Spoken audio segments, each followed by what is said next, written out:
Saludos y bendiciones. Este es el video 8.5 de la serie Un Testamento, el cual unifica el Antiguo con el Nuevo Testamento. Y hemos visto en los videos anteriores de esta serie cómo se tenía planeado hacer una simiente, una descendencia de Abraham por medio de la fe, a la cual los gentiles, los que no eran creyentes en Dios y linaje de Abraham por medio de la sangre, somos anexados. En otro video vimos cómo los gentiles somos agregados a un mismo cuerpo con los descendientes de Abraham en la sangre, o a un mismo árbol, entre comillas. También vemos cómo Cristo es la piedra angular de la iglesia y la piedra angular de la Nueva Jerusalén, que está conformada tanto por los judíos, los israelitas, los descendientes de Abraham en la sangre, así como los gentiles que han creído en Jesucristo. En este video nos enfocaremos en la esposa del Cordero, la esposa de Jesucristo, y por quién está formada la esposa, y vamos a entender que es básicamente el complemento de los videos anteriores. Y para comenzar este video lo he dividido en tres partes. Como número uno, lo importante es entender qué es ser esposo, cuál es la esencia de ser esposo. Como número dos, anécdotas a lo largo de toda la Biblia en las cuales se nos hace alusión a las bodas o a las cenas, para entender que se nos estaba dando un mensaje. Y como número 3, exponer a Jesucristo como el novio en una boda que está por suceder. Y ahora sí, en la parte número 1 tenemos que la definición de esposo se nos da en Génesis 2:24. Nos dice que dejará el hombre a su padre y a su madre y se unirá a su mujer y serán uno. El hecho de ser esposo ya te convierte en uno, en un solo cuerpo, en un solo ser con esa persona a la cual te uniste. De modo que ya no son dos, sino uno. Y dice la Biblia, una carne.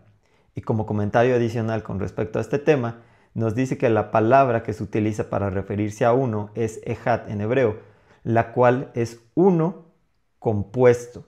De modo que el pueblo se hizo uno. Todos forman uno, son un pueblo. Asimismo, en Deuteronomio 6:4 nos dice el Shema Israel, el Shema, escucha y obedece Israel, Jehová tu Dios, Jehová uno es. Pero esa misma palabra ejad, que es uno compuesto, es la que se utiliza en ese versículo. De modo que nos está diciendo que Jehová, Dios, es uno, pero es uno compuesto, lo cual es muy interesante, haciendo alusión a la Trinidad de Dios. Aunque lo relativo a este tema en general es que al momento que el hombre deja la casa de su padre y su madre, va a vivir a una casa propia, se une a su mujer, porque en el momento que vives con esa persona, se da por entendido que ya tienes relaciones con esa persona, te vuelves uno, quedan unidos, se vuelven una sola carne. Entonces ese es el núcleo de ser llamados esposos, ser uno mismo. En Juan 6:48 al 58 dice Jesús, el pan que daré es mi carne, la cual daré por la vida del mundo. Si no coméis la carne del Hijo del Hombre y bebéis su sangre, no tenéis vida en vosotros. El que come mi carne y bebe mi sangre, en mí permanece y yo en él. De modo que nos está haciendo alusión, aunque no lo está diciendo directamente, nos está diciendo van a ser uno conmigo. Es un pequeño guiño a se van a casar conmigo. Pero no lo deja claro ahí, vamos a ver más adelante. Gálatas 2:20. Con Cristo estoy juntamente crucificado, ya no vivo yo, mas vive Cristo en mí. Y en 1 Corintios 15:28 dice que luego que todas las cosas le estén sujetas a Cristo, el Hijo mismo se sujetará al que sujetó a él todas las cosas, para que Dios sea todo en todos. De modo que esa frase final nos hace un pequeño guiño también al ser esposos. Vamos a ser todos uno con Dios por medio de Jesucristo. Ahora que entendimos que todos nos vamos a hacer uno y vamos a ser esposos con Dios, vamos a ver pequeñas historias a lo largo de toda la Biblia en las cuales nos cuentan anécdotas de ciertas bodas. Para empezar, en Génesis 24, Abraham, al momento que fallece su esposa, su hijo Isaac, pues estaba triste. Entonces Abraham manda a su siervo a buscar una esposa para su hijo Isaac. De modo que tenemos un paralelismo en el cual Abraham es un símbolo del Padre, Dios Padre, el siervo, el cual nos dice la Biblia que era su siervo más anciano y que tenía a cargo todo lo que el Padre poseía, ¿sí? Era como que el mayordomo principal. Entonces ese siervo vendría a ser un símbolo del Espíritu Santo, e Isaac que es el hijo de Abraham, viene a ser un simbolismo de Jesucristo, el Hijo de Dios. Entonces, Abraham, el Padre, manda a su siervo, el Espíritu Santo, a buscar una esposa para su Hijo Jesucristo. De modo que cuando Pedro, como vimos en el video anterior, dice, tú eres el Mesías, el Hijo de Dios, y le contesta Jesús, bienaventurado Simón, porque eso no te lo reveló carne ni sangre, sino mi Padre, ¿sí? Por medio del Espíritu. Entonces, el siervo ahí, que es el Espíritu Santo, le está entregando el mensaje a Simón, el cual a raíz de eso se vuelve Pedro, de que Jesucristo es el Hijo de Dios. De modo que al momento que aceptas que Jesucristo es el Hijo de Dios, estás convirtiéndote, entre comillas, en la novia del Cordero, ¿sí? Estás aceptando a Jesucristo como el Salvador del mundo. Y todos los que tenemos esa misma revelación que Pedro tuvo, básicamente conformamos la iglesia, la esposa del Cordero. Pero vamos a ver más adelante qué nos dice. En 2 Samuel 9 tenemos la historia de cuando David dice, queda alguien de la casa de Saúl a quien yo pueda hacer misericordia, de modo que él, a pesar de que el rey anterior lo buscaba matar, él tenía una amistad con su hijo Jonatán.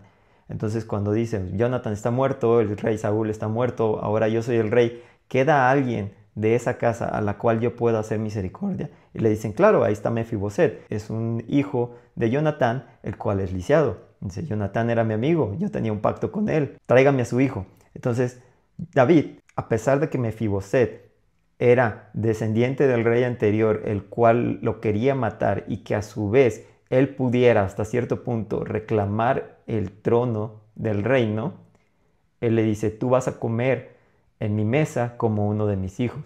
Y tiene misericordia de él, a pesar de que eso pudiera ser contraproducente.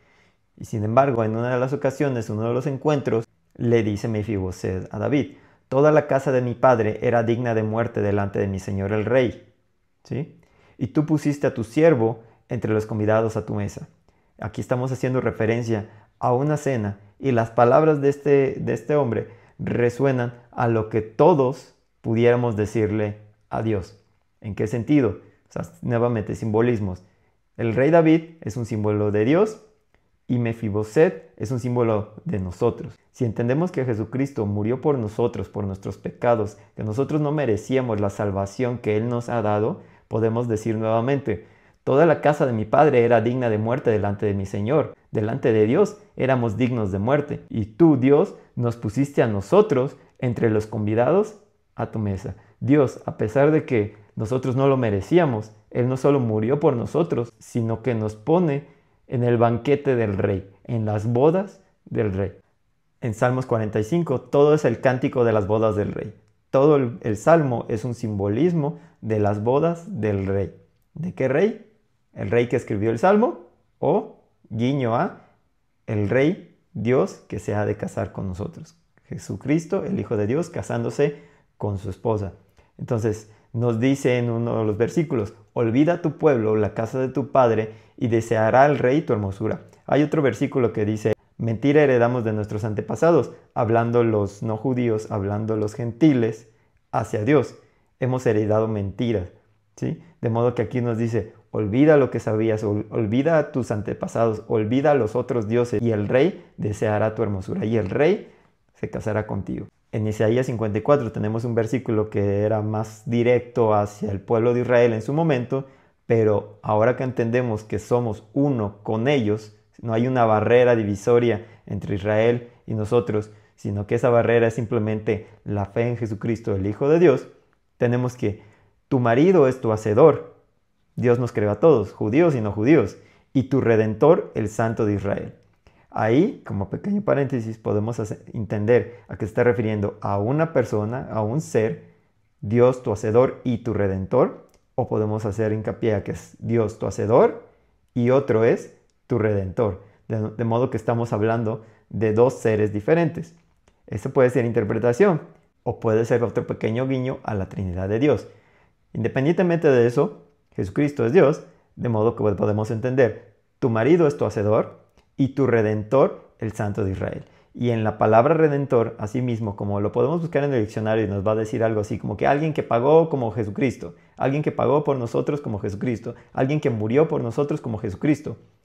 La palabra redentor hace alusión a las bodas. Si leemos el libro de Ruth, Ruth se casa con Boaz al final de la historia. Spoiler. De modo que Boaz redime a Ruth. Ruth era una mujer viuda que no poseía nada y había adoptado a su suegra. Se había unido a un pueblo que no era de su pueblo con tal de no abandonar a su suegra. Nosotros somos los gentiles, que somos unidos a un pueblo que no es nuestro pueblo con tal de no abandonar a Dios. De modo que es un paralelismo perfecto en el cual al final Boaz se casa con Ruth, así como Jesucristo se casa con la iglesia. De modo que esa historia está repleta de simbolismos, alusiones a las bodas.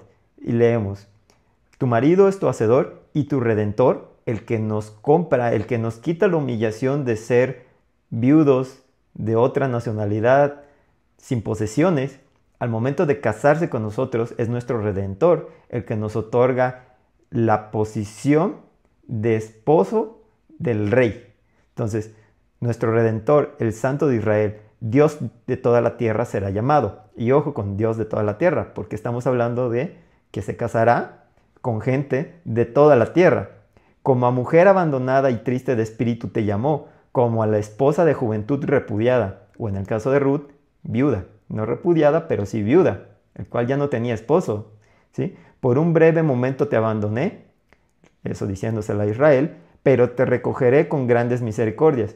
Y a lo mejor pudiera estar haciendo alusión también a nosotros, los cuales no me conocían como Dios, por un momento estuvimos abandonados, pero al final nos recogió con grandes misericordias. Y en el versículo 11 y 12 dice: yo cimentaré tus piedras sobre carbunclo y toda tu muralla sobre piedras preciosas. Y hago hincapié mucho en eso porque en el video de la Nueva Jerusalén vimos las piedras preciosas que componían la Nueva Jerusalén. Y aquí nos está prometiendo que cuando me case contigo te vestiré de piedras preciosas, te adornaré. Dice: esta es la herencia de los siervos de Jehová y su salvación de mí vendrá. Y recalco nuevamente, la herencia de los siervos de Jehová. De modo que no dice la herencia de los judíos, no dice la herencia de los israelitas, sino de los que son siervos de Jehová. Y los cristianos somos hechos siervos de Jesucristo por medio de la fe en Jesucristo, ¿sí? Y su salvación, nuevamente hago alusión a eso, Yoshia, de mí vendrá. Jehová, ¿sí? Los siervos de Jehová, su salvación, Yoshia, de mí vendrá. Nuevamente, siempre hago alusión a cuando escucho la palabra salvación y Jehová en una misma frase, es un guiño directo a Jesucristo. Jehová, Yoshia, Yeshua, Jesucristo. De modo que esta es la herencia de los siervos de Jehová y su salvación. En Oseas 2, Oseas es un libro que está repleto de historias de una esposa desobediente, de una esposa adúltera. De modo que básicamente le dice Dios: cásate con una ramera y vas a tener hijos con ella. Y en la historia nos narra cómo Oseas incluso tenía que ir a buscar a su esposa en lugares o en casas ajenas. Incluso fue vendida como esclava. Y Oseas tuvo que comprar a su propia esposa para rescatarla, para redimirla. Y Dios nos habla de dos personajes, Ami y Ruhama. Ami significa pueblo mío y Ruhama, compadecida. Dice: habla de la esposa adúltera que regresará a su verdadero y primer esposo. En aquel tiempo me llamarás Ishi. O sea, llegará un momento cuando yo te redima, cuando yo te compre de nuevo, me llamarás Ishi, que significa mi marido. Y nunca más me llamarás Bali, que significa mi señor. De modo que cuando seamos uno, ahora me llamarás mi marido. Y dice en el versículo 19, te desposaré conmigo para siempre y conocerás a Jehová. Tendré misericordia de Lo Ruhama, que significa no alcanzó misericordia, y le diré a Lo Ami, que significa no es mi pueblo, o sea, lo contrario a Ami y Ruhama es Lo Ami y Lo Ruhama. Entonces, tendré misericordia de Lo Ruhama, tendré misericordia de no alcanzó misericordia, y le diré a no mi pueblo, ahora sí, tú eres mi pueblo, y él dirá, Dios mío. De modo que cuando yo te redima nuevamente, me desposaré contigo para siempre y conocerás a Jehová. Tendré misericordia de ti, volverás a ser mi pueblo, volveré a tener misericordia de ti. Yo te diré, pueblo mío, y el pueblo dirá, Dios mío, seremos uno. Tú serás mi Dios y yo seré tu esposa. Es básicamente, y aquí es una alusión directa a casarnos con Dios. Israel, y es un pequeño guiño a algo que ya mencioné en otro video, Israel era la esposa de Dios en el Antiguo Testamento. Pero en el momento que la esposa adultera, una de las dos partes debe morir. Conforme a la ley, pues la esposa es la que incumplió la ley, de modo ella es la que debería de morir.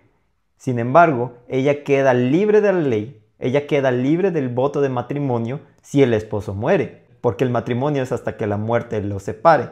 De modo que una vez que el marido muere, pues ya no está casada. Y si no está casada y está unida con otra persona en cuanto a relación sexual se refiere, entonces ella no está cometiendo adulterio porque ya no está casada con la primera persona. Esa persona ya murió. Así que, una de dos, o muere la que cometió el delito, que es la mujer en este caso, el pueblo de Israel, o muere el esposo, el cual era Dios. ¿Y qué hizo Dios? Murió por ellos, murió por todos nosotros. De modo que nosotros éramos adúlteros, éramos fornicarios, y como vemos a lo largo de todo el Antiguo Testamento, ser fornicario era adorar a otros dioses. De modo que si el plan de Dios era casarse en algún momento con la iglesia, que era compuesta por todos nosotros, llámese Israel o llámese los paganos, adoramos a otros dioses, fuimos fornicarios, fornicamos con otro mientras prometíamos amor a Dios. En este caso, Dios, al mandar a Jesucristo, que es Dios mismo, a morir por nosotros, nos libra de esa ley. De modo que si una de las dos partes debía morir y una de las partes era la esposa adúltera que fornicaba con otros dioses, o Dios, al momento que Dios muere por nosotros, somos liberados de esa ley.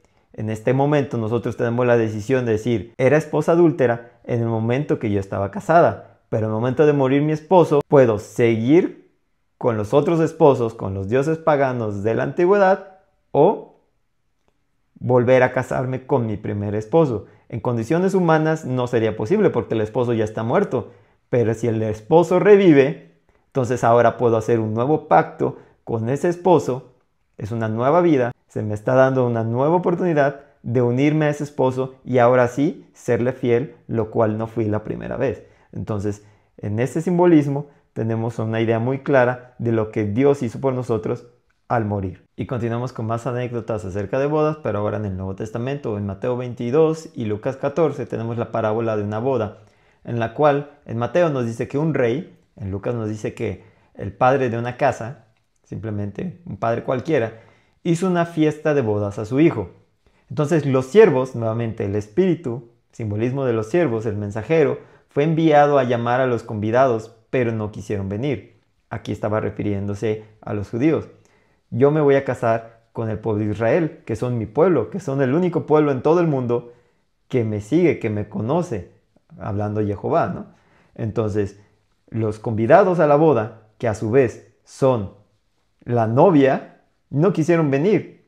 Otros incluso mataron a los siervos, los profetas, mataron a los profetas que les fueron enviados diciendo, hey, Cristo viene pronto, hey, el novio viene pronto.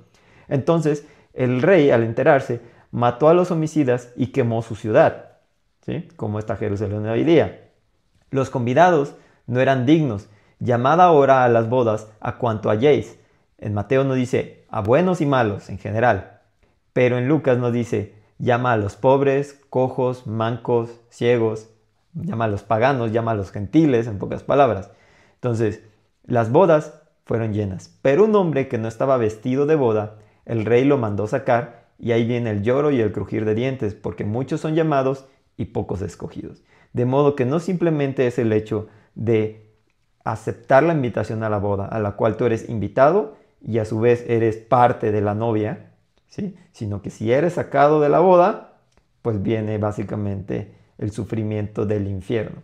Entonces, o eres o no eres. No hay puntos medios como nos dice Apocalipsis. Ojalá fueras frío o caliente, ¿sí? A los tibios los vomito. Tenemos que buscar ser esa novia que le espera tener, una esposa digna y fiel. En Mateo 25 tenemos la parábola de las 10 vírgenes, 5 que eran prudentes y 5 que eran insensatas, ya que no llevaron aceite Y hay dos interpretaciones. Unos interpretan que simplemente el aceite, como en muchos pasajes en el Antiguo Testamento, el aceite es símbolo del Espíritu Santo. Te dicen, el aceite es el Espíritu Santo. Hay que tener el Espíritu Santo para ser una novia prudente. Hay otros que dicen, no, puedes tener el Espíritu Santo y a la vez cometer pecados, entonces no vives en santidad. El aceite de la santidad. Vamos a analizar un poquito más el versículo a ver qué nos dice. Independientemente que sea que las mujeres insensatas no tuvieron aceite en sus lámparas para mantenerlas encendidas, el esposo tardándose en venir, las 10 mujeres se durmieron. Y a la medianoche se oyó el clamor y cuenta la historia de que en su momento el que iba pregonando bien el novio, pues era el amigo del novio. Y eso tiene alusión mucho a Juan el Bautista, al cual citaremos más adelante. Pero al final de cuentas, el amigo del novio venía gritando, el novio viene ya a medianoche. Entonces, mientras las insensatas iban a comprar aceite, el cual no guardaron o no contemplaron llevar un extra, que pudiera ser un extra de Espíritu Santo, un extra de santidad, ¿sí?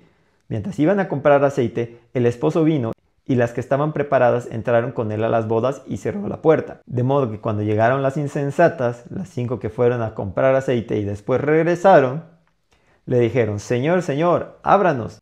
Y respondiendo dijo, no os conozco. Y nos dice la advertencia, velad. Y esta es la palabra clave para referenciar si es Espíritu Santo, santidad, pudieran ser ambas.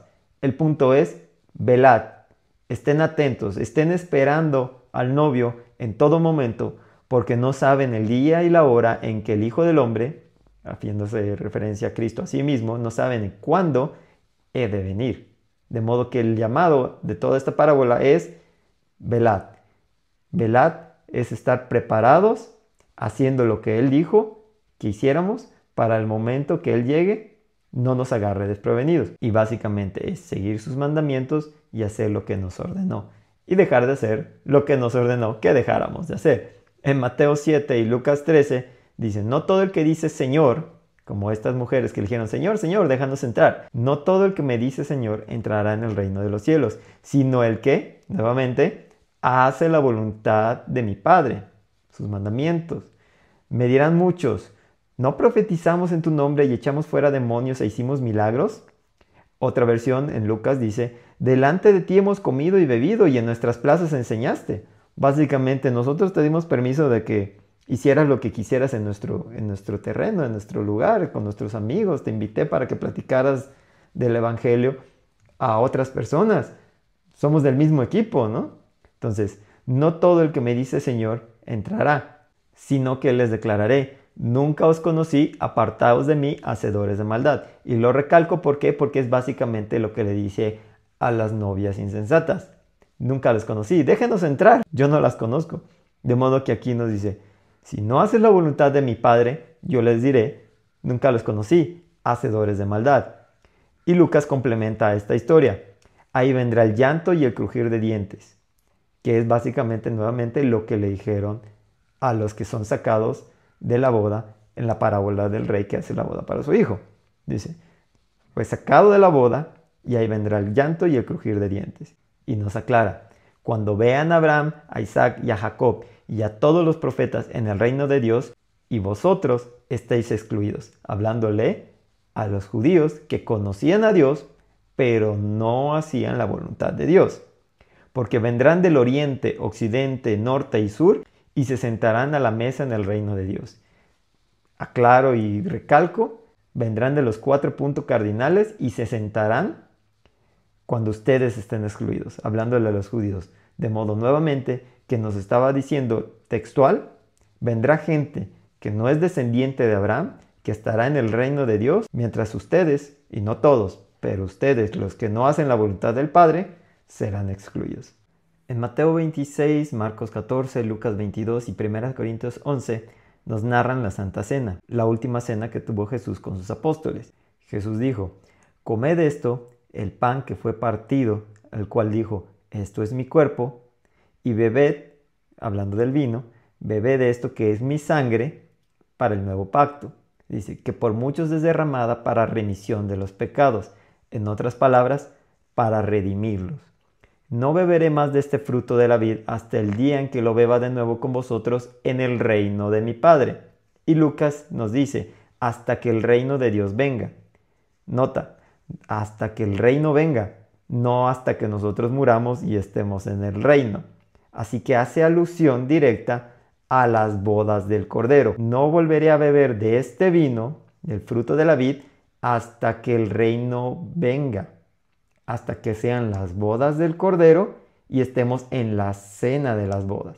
Ahí celebraré de nuevo. Pero bueno, como pequeño comentario, haciendo hincapié a lo que dice Lucas y que en los demás evangelios simplemente dice hasta que estemos de nuevo en el reino de mi Padre. En 1 Corintios 10:20 dice, lo que los gentiles sacrifican, a los demonios lo sacrifican, porque hacían fiestas o sacrificios a los dioses paganos. Entonces, todo eso que hacen a los otros dioses, lo hacen a los demonios. Y tengo unos videos ahí explicando básicamente cuál es la similitud entre los demonios, los ángeles caídos, los dioses paganos, todos son lo mismo básicamente. Entonces, por eso nos dice aquí, lo que a los otros dioses sacrifican, a los demonios sacrifican y no a Dios. No se hagan partícipes con demonios. No puedes beber la copa del Señor y la de los demonios. No puedes participar en la mesa de Dios y en la mesa de los demonios. De modo que hay una boda, estás invitado, ¿prefieres ir a otra boda? Adelante, no estás obligado. Pero si quieres venir a esta boda, recalcando, tienes que santificarte. Tienes que vestirte de acuerdo a la exigencia o de acuerdo al protocolo de esta boda. No puedes simplemente llegar como esta persona que fue a la boda del hijo del rey y no fue vestido conforme a la ocasión. Y nos aclaró la historia que fue sacado y ahí venía el lloro y el crujir de dientes. Ahora sí, como parte final de este video, tenemos en Juan 1 lo siguiente. Dice Juan el Bautista, hablando de Jesús, es de quien yo decía, viene después de mí. Al día siguiente ve a Jesús y dice, he aquí el Cordero de Dios que quita el pecado del mundo, y empieza a describir cómo le fue dicho que al que descendiera el Espíritu Santo en forma de paloma, ese es el Cristo, ¿no? Ese es el que hay que seguir, al que hay que obedecer. El día siguiente, o sea, lo hace en 2 ocasiones, le dice a los que estaban con él, he aquí el Cordero de Dios, y Jesús recluta a los apóstoles. Y nos dice que al tercer día se hicieron unas bodas en Caná de Galilea. De modo que Jesús empezó a juntar a sus apóstoles. 3 días después se hace una boda. Y ahí ya nada más hago un pequeño guiño a lo que yo plasmaba en los primeros videos, los videos de Velat, en los cuales decía, básicamente estamos esperando que Jesús venga pronto porque Él debía venir en el tercer día. Y un día para Dios es como 1000 años y 1000 años como el día que pasó ayer. De modo que esperamos que Él venga en el tercer milenio. Ya pasaron 2000 años. Estamos en el amanecer, simbólicamente, del tercer día. Al tercer día se hicieron bodas. Moisés sube al monte, le dice, santifíquense, yo vengo al tercer día. Y así mismo muchas alusiones más que plasmé en esos videos, por si los quieren ver, son los videos de Velat, son los que nos hacen hincapié en por qué Jesús debía venir ahorita y no hace 2000 años como sus apóstoles esperaban. Al tercer día son las bodas. Juan 3, Juan el Bautista dice de Jesús, yo dije, no soy el Cristo, soy enviado delante de él. ¿Quién iba delante del novio pregonando? El novio viene, en la palabra de las 10 vírgenes, básicamente el amigo del novio iba pregonando, el novio viene. De modo que yo no soy el Cristo, yo fui enviado delante de él, la cual también a su vez, recalco, es una profecía que ya está planteada en otro video. De modo que él es el Elías que debía de venir. Entonces, nos dice Juan el Bautista, entre comillas, el Elías que debía de venir, el que tiene a la esposa es el esposo, mas el amigo se goza grandemente de la voz del esposo. Mi gozo está cumplido. De modo que nos está diciendo en pocas palabras, yo soy el amigo del esposo, el cual se goza, mi amigo se va a casar. Su novia se está preparando y yo como amigo del esposo vengo a pregonar, el esposo viene. En 2 Corintios 11 nos dice textual, os he desposado con un solo esposo para presentaros como una virgen pura a Cristo. Ustedes están comprometidos con un solo Dios, con un solo esposo. Y a su vez, Dios está comprometido con una sola esposa, no con varias esposas, no con el pueblo de Israel y con los gentiles, sino que el pueblo de Israel y los gentiles conforman una misma iglesia, una misma esposa. Somos uno con Él. De modo que Jesús no se estaría casando con dos esposas, sino con una conformada de varios. Por eso la palabra Ejad. Jehová tu Dios, Jehová uno es. Ejad. El hombre dejará a su madre y a su padre, se unirá a su mujer y serán uno. Pero ese es un uno compuesto. La iglesia está compuesta de gentiles y de israelitas. Sean de sangre o no, descendientes de Abraham, en la fe. Somos uno. Y asimismo recalca, virgen pura a Cristo. En Efesios 5 nos dice, maridos, amad a vuestras mujeres, así como Cristo amó a la iglesia y se entregó a sí mismo por ella para santificarla, para ser lavada, para ser blanqueados sus vestidos por medio de su sangre. Nos ha limpiado por medio de su sacrificio, a fin de presentarla a sí mismo. Él mismo se compró una novia santa. Él pagó con su sangre a su novia, ¿sí? Se la presentó a sí mismo, nos ha redimido para Él, una iglesia santa sin mancha. Amar a sus mujeres como a sus mismos cuerpos. El que ama a su mujer, a sí mismo se ama. Nadie aborreció jamás su propia carne, sino que la sustenta y la cuida, como Cristo sustenta y cuida a la iglesia. Somos miembros de su cuerpo. Y cita Génesis 2:24, lo que vimos desde un principio. El hombre dejará la casa de su padre y su madre, se unirá a su mujer y serán uno mismo. De modo que tú debes de amar a tu esposa porque eres tú mismo, es tu propia carne, es tuya y tú eres de él. Eso nos lleva a un pequeño análisis. Si los judíos no son parte de la iglesia como muchos creen, entonces Cristo no murió por ellos, o el poder de la sangre de Cristo no da para comprarlos a ellos también, o más bien es un malentendido y los judíos que creen en Cristo también fueron comprados y anexados a la iglesia, ¿sí? Ahora, suponiendo que no fueran parte de la misma iglesia, entonces Cristo tiene dos esposas, no tiene sentido. Si nos estamos haciendo una esposa para el Cordero, ¿sí? Esa esposa está compuesta por varios, sí, pero no son dos esposas, como ya se explicó anteriormente. De modo que hoy en día la iglesia está conformada primero que nada por los judíos y o israelitas que creyeron que Jesucristo era el Mesías. Los apóstoles de Jesucristo fueron judíos. Jesucristo era judío. De modo que los primeros cristianos fueron judíos. Son los primeros apóstoles. Por eso cuando vimos en la construcción de la Nueva Jerusalén, estos judíos que aceptaron a Jesucristo como su Salvador, como el Mesías, porque ningún otro pueblo esperaba a un Mesías, sino que los judíos esperaban a su Rey, a su Mesías, y ese es Jesucristo. Que nosotros como gentiles seamos agregados o invitados a formar parte de ese reino, no quiere decir que ellos dejaron de ser el pueblo, no quiere decir que ellos dejaron de esperar a su Mesías. Los primeros cristianos fueron los judíos que aceptaron a su Mesías. De ahí que las puertas de la Nueva Jerusalén son las 12 tribus de Israel y los pilares y los cimientos de la ciudad son los apóstoles, que eran judíos que aceptaron a Jesucristo. Recapitulo, la iglesia hoy en día está formada por los israelitas, judíos, que aceptan a Jesucristo como su Mesías, y por los gentiles, los no israelitas, los no judíos, que creen que Jesucristo es el Hijo de Dios. De modo que formamos todos una misma creencia en Jesucristo, una misma iglesia, una misma esposa, parte de la misma Nueva Jerusalén. Y para finalizar, Apocalipsis 3, 18 al 21 dice, he aquí estoy a la puerta y llamo, como el novio en la parábola nuevamente. El novio viene, llega y toca la puerta. Ya llegué. Estoy a la puerta y llamo.